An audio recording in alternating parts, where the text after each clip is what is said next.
La humanidad ha venido adorando dioses falsos por un periodo ya demasiado largo. Por eso, Dios le ha permitido llegar al margen mismo de la aniquilación. Por esa razón, el Todopoderoso permitirá que el hombre dentro de poco tiempo sufra el más horripilante periodo de sequías, escasez, inanición y enfermedades epidémicas, al igual que destrucción en masa, mediante la más espantosa guerra que el mundo jamás haya presenciado. Pero para aquellos que estén ahora dispuestos a atender la advertencia, ha llegado la ocasión de despertar, la ocasión de conocer al Dios verdadero, el tiempo de que abandonemos los ídolos. En el capítulo 1 discutimos el primer mandamiento, el gran mandamiento. Encontramos que Jesucristo basó toda su enseñanza en el Antiguo Testamento y en los 10 mandamientos. Él dijo: escrito está, no solo de pan vivirá el hombre, sino de toda palabra que sale de la boca de Dios. Mateo 4:4. La única palabra de Dios escrita en aquel entonces era el Antiguo Testamento. Cuando Jesús subió al monte para enseñar a sus discípulos, declaró: de manera que cualquiera que quebrante uno de estos mandamientos muy pequeños, y así enseña a los hombres, muy pequeño será llamado en el reino de los cielos. Mas cualquiera que los haga y los enseñe, aun los más pequeños mandamientos, éste será llamado grande en el reino de los cielos. Mateo 5:19. A través de todo el mensaje llamado el Sermón del Monte, Jesús explicó y magnificó los 10 mandamientos. Él demostró que esta ley espiritual es una ley viviente, como la ley de la gravedad o la inercia. Por lo tanto, cuando usted quebranta la ley de Dios, ésta lo quebranta a usted. Está visto, por lo tanto, que cuando los hombres o las naciones quebranten el primer mandamiento, no tendrás dioses ajenos delante de mí, automáticamente traen sobre sí su posteridad inevitable castigo que se traduce en sufrimiento y miseria. Cuando los hombres se apartan del verdadero Dios, se separan a sí mismos del originador y creador de su ser, del propósito de la vida, de las leyes que pudieran darles felicidad, paz y gozo. Los hombres, apartados del verdadero Dios, llevan una vida de vacuidad, frustración y miseria. El hombre que a sí mismo se priva de la auténtica adoración al Dios verdadero está incompleto. Con todo, él ha de adorar solo a ese Dios. No tendrás dioses ajenos delante de mí. El segundo mandamiento nos dice cómo adorar al verdadero Dios física y espiritualmente. Es decir, este mandamiento pone de manifiesto qué añagazas debemos evitar en nuestra adoración y cómo debemos ordenar nuestros pensamientos. Además, nos revela la continua bendición o castigo que recae sobre nuestra progenie como resultado de la forma en que adoremos al Todopoderoso. No te harás imagen, ni ninguna semejanza de lo que esté arriba en el cielo, ni abajo en la tierra, ni en las aguas debajo de la tierra. No te inclinarás a ellas, ni las honrarás, porque yo soy el eterno tu Dios, fuerte, celoso, que visito la maldad de los padres sobre los hijos hasta la 3ª y 4ª generación de los que me aborrecen, y hago misericordia a millares, a los que me aman y guardan mis mandamientos. Éxodo 20, del 4 al 6. Es en extremo difícil para la mente natural del hombre creer firmemente y entender las cosas, o seres espirituales. Dios antevió esto, y por consiguiente prometió darnos la principal ayuda que nosotros necesitamos para adorarle. Pues si vosotros, siendo malos, sabéis dar buenas dádivas a vuestros hijos, ¿cuánto más vuestro Padre Celestial dará el Espíritu Santo a los que se lo pidan? Lucas 11:13. Si me amáis, guardad mis mandamientos, Y yo rogaré al Padre y os dará otro consolador, para que esté con vosotros para siempre, el Espíritu de verdad, el Consolador, el Espíritu Santo, a quien el Padre enviará en mi nombre. Él os enseñará todas las cosas y os recordará todo lo que yo os he dicho. Juan 14, del 15 al 17 y versículo 26. Jesús dijo: Mas la hora viene, y ahora es, cuando los verdaderos adoradores adorarán al Padre en espíritu y en verdad, porque también el Padre tales adoradores busca que le adoren. Dios es espíritu, y los que le adoran en espíritu y en verdad es necesario que adoren. Lucas 4, 23, 24. Dios es la esencia de todo poder, toda sabiduría, todo amor. Dios es ilimitado. Cuando el hombre hace una imagen física de Dios, automáticamente limita en su propio pensamiento y culto al Dios que no será limitado o restringido.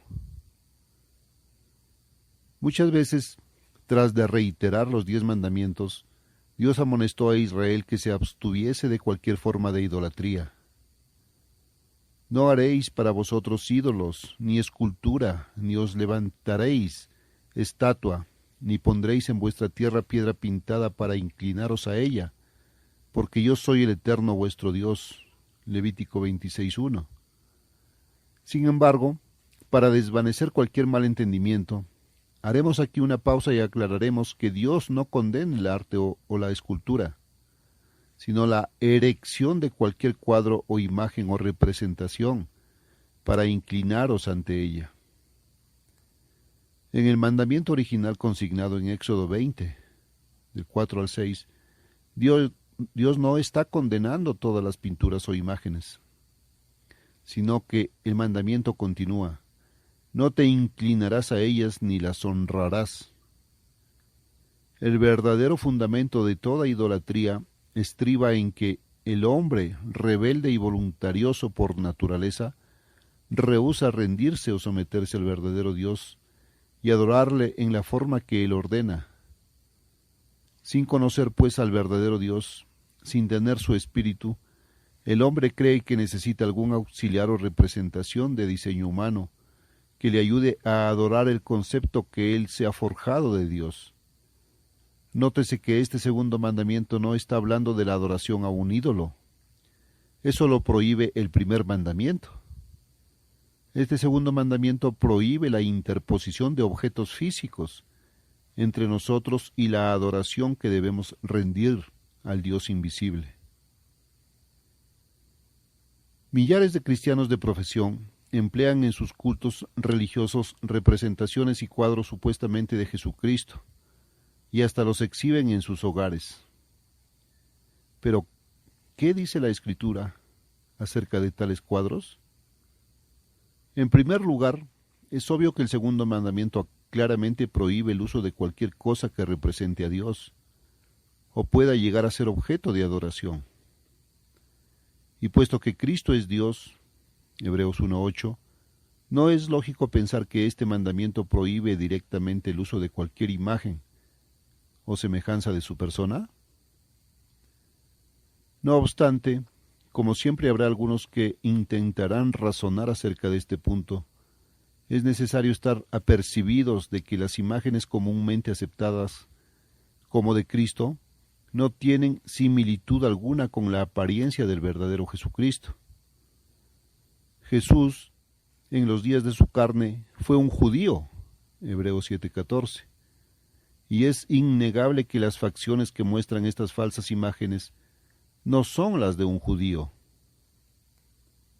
Como el Verbo de Dios que era, Cristo inspiró al apóstol Pablo a escribir: la naturaleza misma, ¿no os enseña que al varón le es deshonroso dejarse crecer el cabello?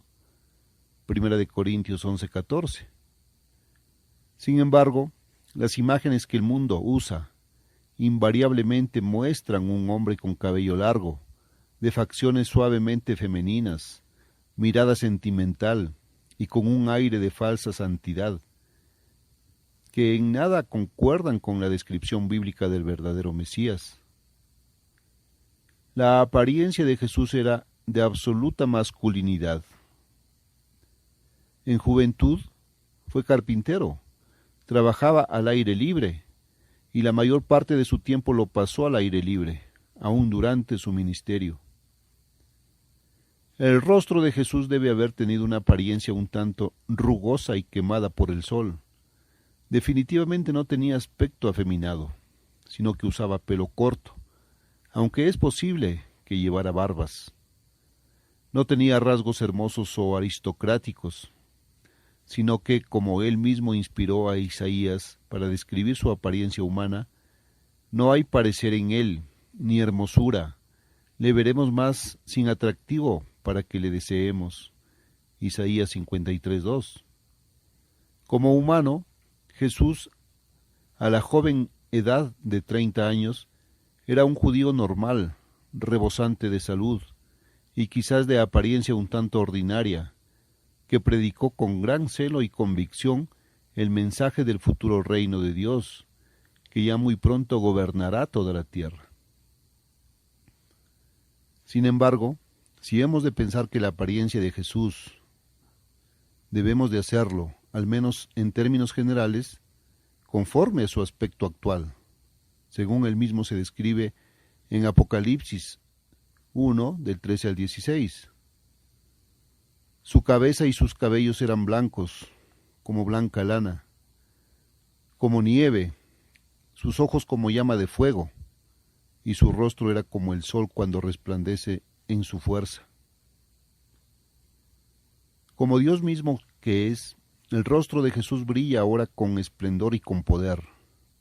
Usted, en su actual condición humana, no se atrevería a mirarle directamente. Muchos dirán que no adoran tales cuadros, retratos o pinturas. Tal vez no, pero estas representaciones y conceptos de Cristo indudablemente vienen a sus mentes muy a menudo cuando piensan en Cristo y mientras oran. En realidad se interponen entre ellos y Cristo. ¿Sustituiría usted al Cristo viviente y verdadero por uno de estos cuadros o pinturas, culpándose usted mismo de quebrantar el segundo mandamiento? ¿Limitaría usted su concepto del Cristo viviente que describe la Biblia? ¿Del Cristo que se siente o se sienta glorificado ahora a la diestra de Dios en el cielo y cuyo rostro resplandece como el sol en toda su fuerza? Los hombres han ideado muchos métodos erróneos de adoración al Todopoderoso. Jesús advirtió a la gente de su tiempo del peligro de sus tradiciones religiosas de invención humana, cuando dijo: «Pues en vano me honran, enseñando como doctrinas mandamientos de hombres, porque dejando el mandamiento de Dios os aferráis a la tradición de los hombres».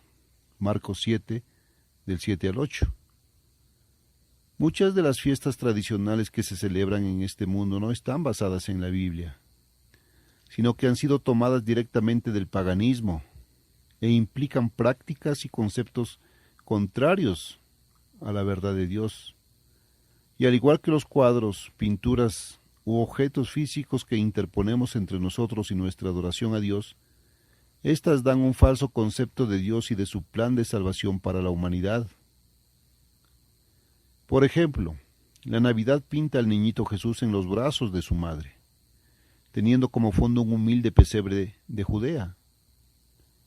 Se da énfasis a un afecto puramente sentimental hacia la persona de un indefenso niñito. El intercambio de regalos entre amigos y parientes, el engañoso símbolo de Santa Claus para los confiados e ignorantes niños, y la temporada navideña de regocijo y borrachera opacan completamente el grandioso propósito de la primera venida de Jesús a la tierra. El verdadero mensaje de Cristo, sus leyes, sus caminos, su futuro gobierno, que ya muy en breve se establecerá sobre la tierra, todo es olvidado durante esta temporada de humanos regocijos. En lugar de la descripción verdadera del Cristo viviente, cuya faz resplandece como el sol en toda su fuerza, y que a la diestra de Dios aguarda la hora de volver a la tierra para someterla al orden y gobernarla con vara de hierro. Los participantes en las celebraciones navideñas se quedan con la imagen y la idea de un indefenso niñito en los brazos de su madre. Es pues evidente que tales festivales de invención humana dan una falsa idea del Dios Todopoderoso. Una de las formas más comunes de idolatría es el hacer de su iglesia o su sociedad un ídolo. Para muchas personas, la sociedad de este mundo, sus dictados, costumbres y tradiciones se constituyen en un Dios literal.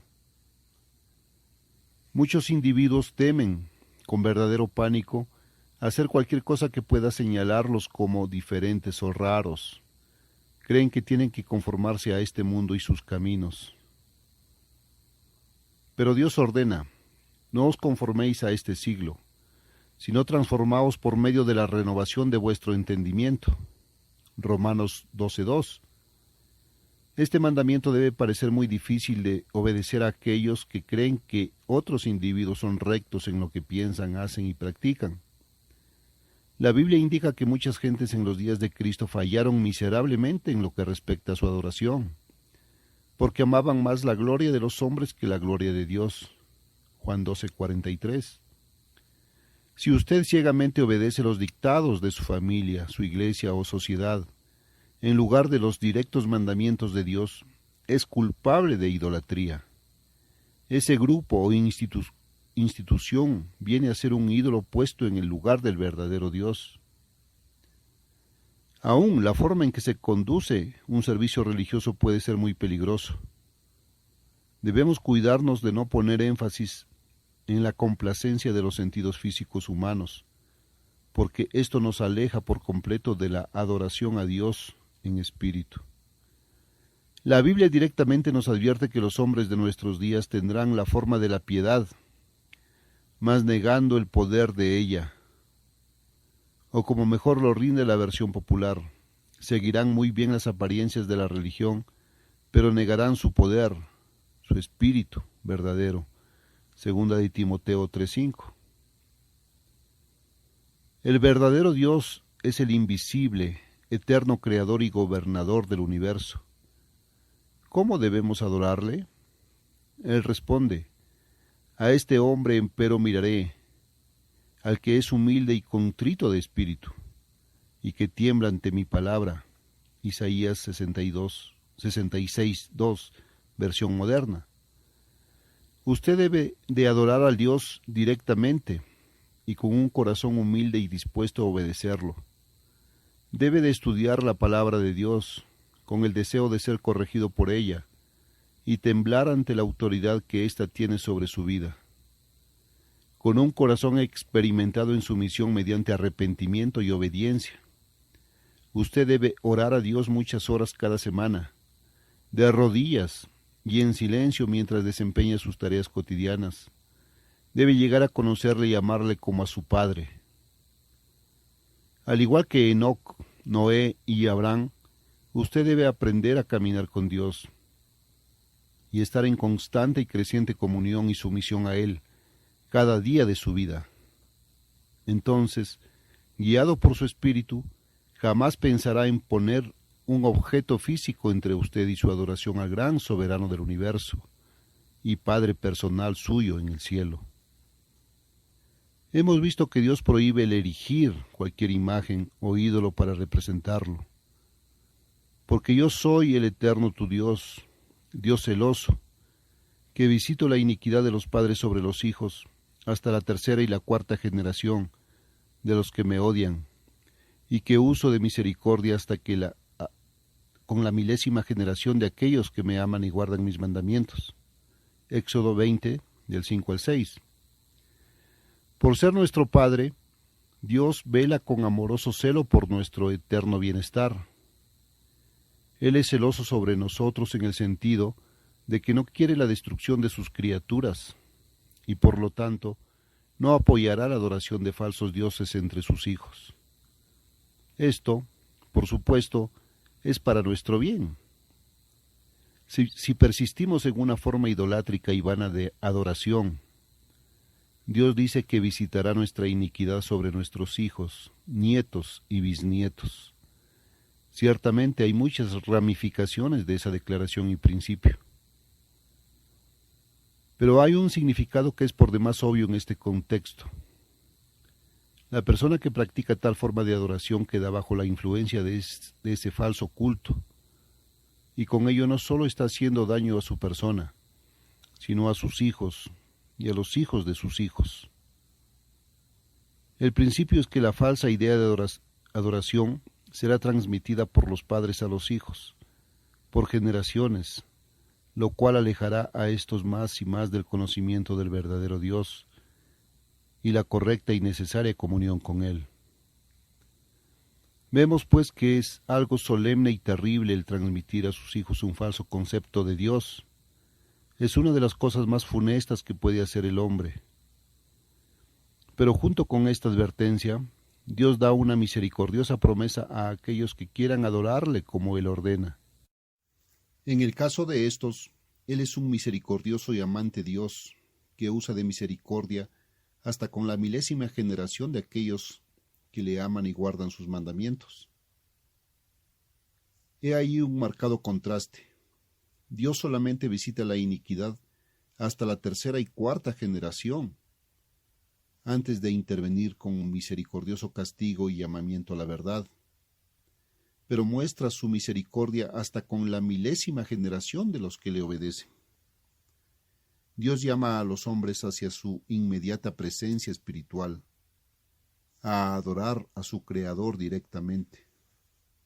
El hombre puede venir a conocer realmente al gran Dios del universo, como su Padre personal, y caminar y conversar con Él todos los días. Cuando el hombre cesa de adorar al eterno Dios cara a cara, labra la ruina de su propio carácter, quebranta el mandamiento de Dios. Este es el significado y la fuerza y vigor